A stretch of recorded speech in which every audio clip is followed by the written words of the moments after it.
Hey everyone, this is Mike from vSwitch Zero. So today I'm just going to take a quick look at some new CPUs that just arrived in the mail here.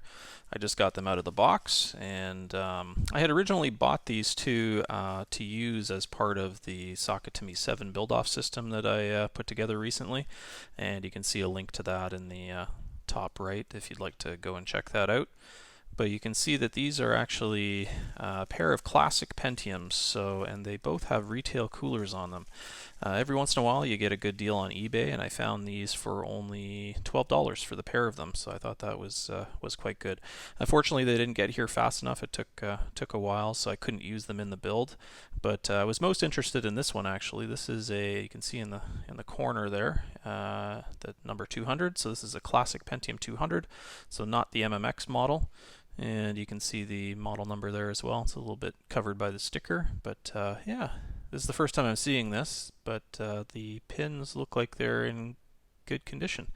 The seller told me that they got these out of some machines destined to e-waste, so the good thing in that situation is they're usually in the socket, so the socket provides some protection for the pins, and they're usually in pretty good shape when you pull them out like that. What I like about these retail coolers compared to some of the aftermarket ones is they are the fans are made by SanAce, so they're a Sanyo brand. And Sanyo is really well known for excellent quality fans. So even though this is 25 years old, it's probably, well, I hope it's still working. It should be. And it looks pretty clean too, actually. I don't know if the seller cleaned it. There is some sticker residue along the heatsink. There was something that was removed there. So hopefully some isopropyl alcohol will take that off. So yeah, this is the one I was most interested in, but it actually came with a second CPU, which I consider a bonus here. And this is another classic Pentium, but this one here is actually a Pentium 133. So I actually have a 133, and I used it in that Socket 7 build I did. It was just a ceramic one with an aftermarket cooler. But yeah, same style cooler. You can see the Sanyo branding there at the bottom, even though it does have the Intel Pentium logo on this one. I'm not sure why they ditched that logo in the newer one.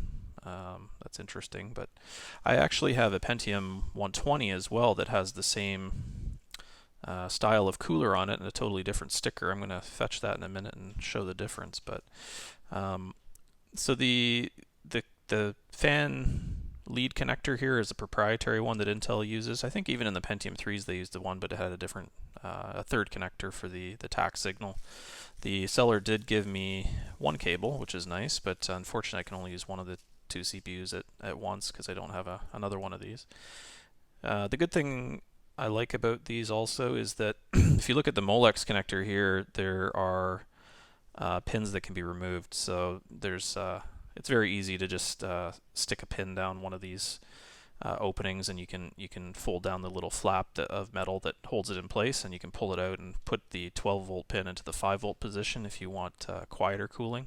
So I've done that before in the past. Actually, I think I did that with the Pentium 120 because I found it a bit too loud, and usually that's sufficient as long as you're not running it in a really hot environment or anything like that.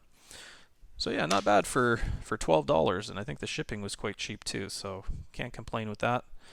And let me just grab my Pentium 120 here and show you the difference. So as you can see, this one's got a nice hologram on it, so it looks a little more legit than these two, but I have no reason to believe these are not also, real Pentium coolers. I guess they just changed them over time. So both of these are a little newer than the 120, so I guess they just abandoned the fancy hologram. It's too bad because it's actually quite nice, but yeah, Pentium 120 is a bit of a special snowflake because it was the first CPU they did on the 350 nanometer process, and it's actually very different than the others that were made later. So even though this one's technically a Socket 5 CPU, these are Socket 7.